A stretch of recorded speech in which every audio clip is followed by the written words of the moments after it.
you want camera lenses explained to you in a simple, easy to understand way, then you're in the right place. Welcome back.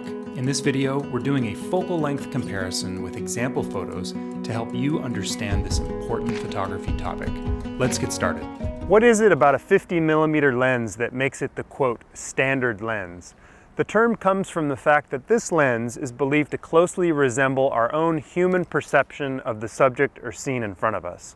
In other words, it's what we normally see with our own eyes.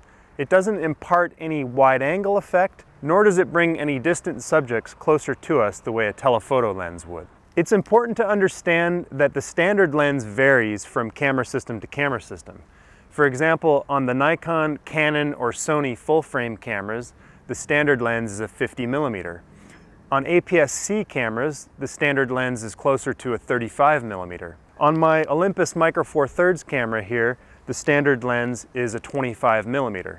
The takeaway point here is not that you memorize all these different lenses, but that you understand which lens is going to give you a standard field of view on your particular camera. We'll come back to this point shortly. Let's use the standard lens as a reference point and have a quick look at the scene behind us.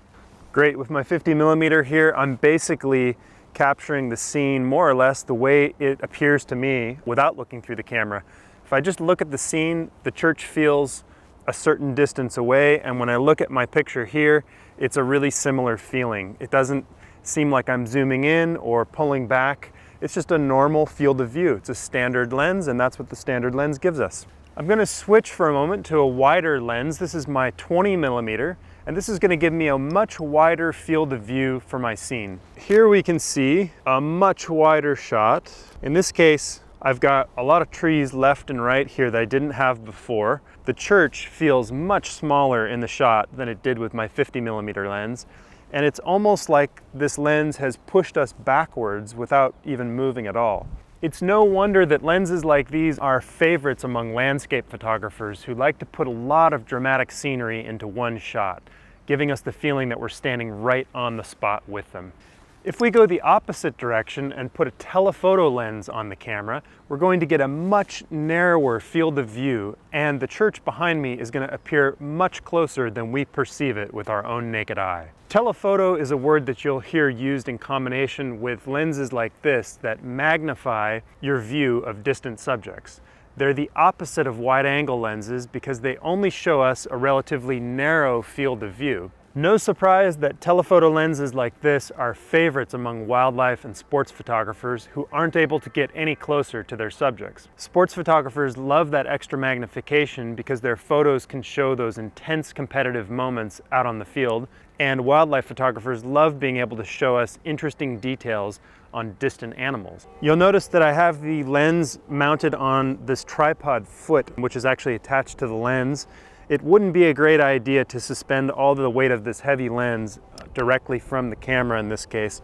So that gives us a good balancing point and makes the lens much more steady for the shot. If I turn this over towards the church, we can see that the 300mm has given us a much narrower field of view of our scene here. We don't have any more garden, and the trees left and right have really been eliminated. We're really able to focus just on the church towers in the distance there. Quite a different shot. So far, all of my demonstrations have been with so-called fixed or prime lenses. Fixed lenses differ from zoom lenses in that they cannot be adjusted to widen or narrow their field of view. Zoom lenses can be adjusted by simply twisting a zoom ring, which gives you a different look in your shot. Zooms and fixed lenses are both great, and we'll come back to the topic of lenses later in the course. But for now, I just want to point out that even if you don't own a specific standard lens like this 50mm, you may actually have the 50mm setting in your zoom lens. So take a look at that and see if you've got the 50mm range or standard field of view covered in your own lens. And that's about it. Don't forget to subscribe, and we'll see you in the next video.